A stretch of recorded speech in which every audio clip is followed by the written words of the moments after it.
Hey everybody, hope you're having a beautiful day. Not sure what you're up to. Um, I'm just hanging out here and about ready to experience a beautiful sunset.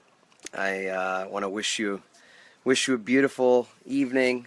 Might be late evening for some of you, might be early morning, wherever I'm finding you. And you know what? I just wanted to spend a little time together, and it was funny because I thought to myself, geez, no, I didn't shave.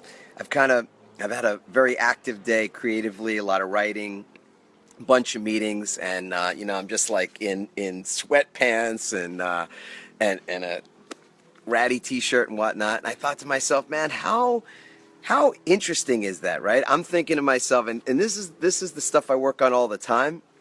This is what fascinates me and what I actually really love to help other people to work through.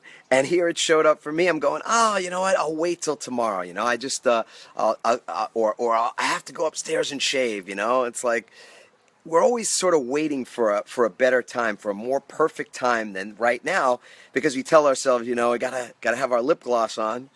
Yeah, I gotta go get mine, or my eyeliner, or I gotta go get my hair cut, or I gotta shave, or I gotta wear better clothes. And that's just a story. I mean, that's the bottom line. It's just a story. And I caught myself having that conversation in my head. So my dirty little secret is that, that's my story too, and I have to watch myself. I have to be so vigilant when it takes me out, when it has me playing small. So that just said to me, boom, done. Push the button, get on, and do what you really want to do, which was to spend time with all of you. So that's what I'm more committed to spending time with you than I am to looking good.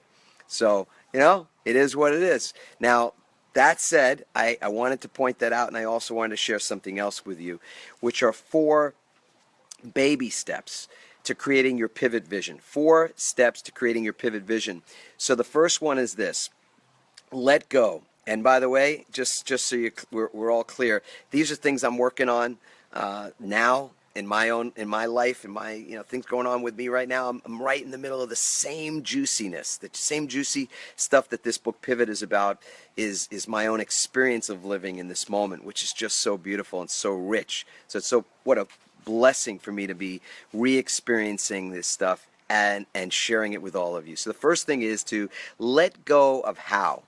All right, there's a beautiful, I have a friend, his name is Mike Dooley, and we're part of the Transformational Leadership Council. I'm actually going to see him next week in Mexico at one of our mastermind retreats. But he's famous for saying that the how, the how you do things, he calls them the dreaded how. So my advice is that you let go of how for now. All right, let's all, I love the way it rhymes, it alliterates. Let go of how for now. That's 1. 2, identify what you don't want. Another dear friend and somebody that has done some beautiful work in the world is a woman by the name of Monique McDonald. And she does something where she helps people to discover their sacred gifts.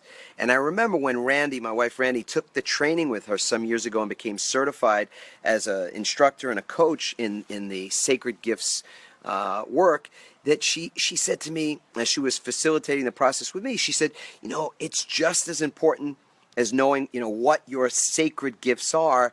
It's as important, if not more important, to know what your sacred gifts are not, to know what aren't your gifts. And so my advice to you is that you identify what you don't want. So the first step was to let go of how for now.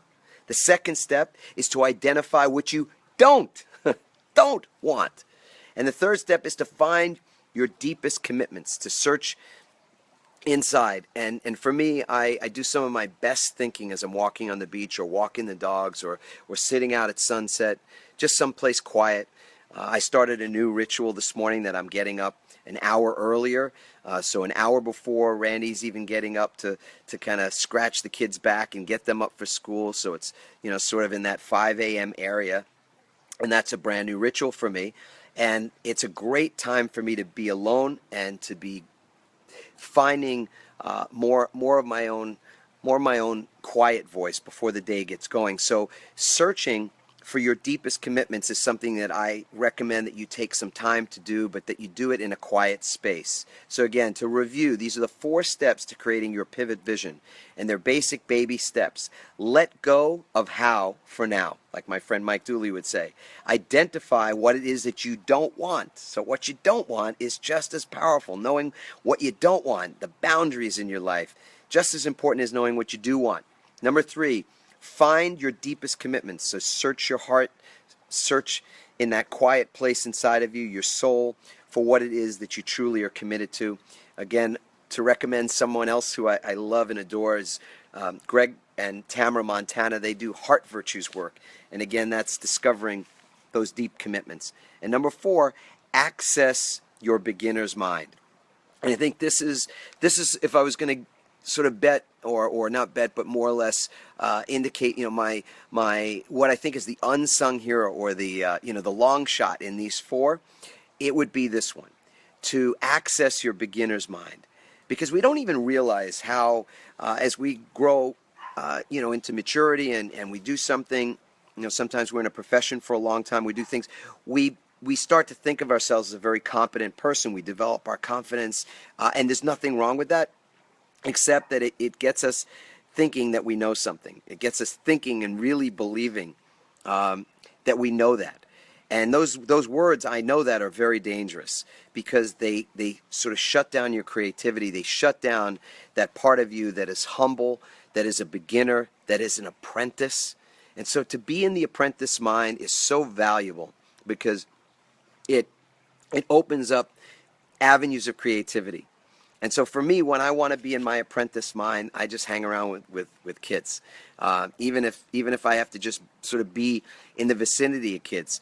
On our block, we've got kids that are playing and they're outside doing stuff. And I just to be around the energy of people playing, of children playing, puts me in that apprentice state of mind, that beginner mindset. So that's it. 4 steps today to creating a vision for your pivot. And it doesn't have to be perfect. You don't have to be perfect. You don't have to look perfect. You don't have to be perfectly, ready. The time is always now, and this is the moment. So I'm blessed that I get to be in this moment with you right now, and I think the sun is just about ready to go down, so we can sort of get to see it together and give you a little view of what I'm looking at. Little Buddha, little water, bit of peace. Mwah. See all those hearts, all those lovely signals of your love, and that goes right here. Thank you. Have a beautiful rest of your evening wherever you are, and remember, it's just a step away. Everything we want is just one step in the direction of what we want at any moment in time, and it doesn't have to be perfect. You don't have to be perfect. I love you all. Ciao for now. Have fun on your pivot. Mwah. Bye-bye, everybody. Sunset.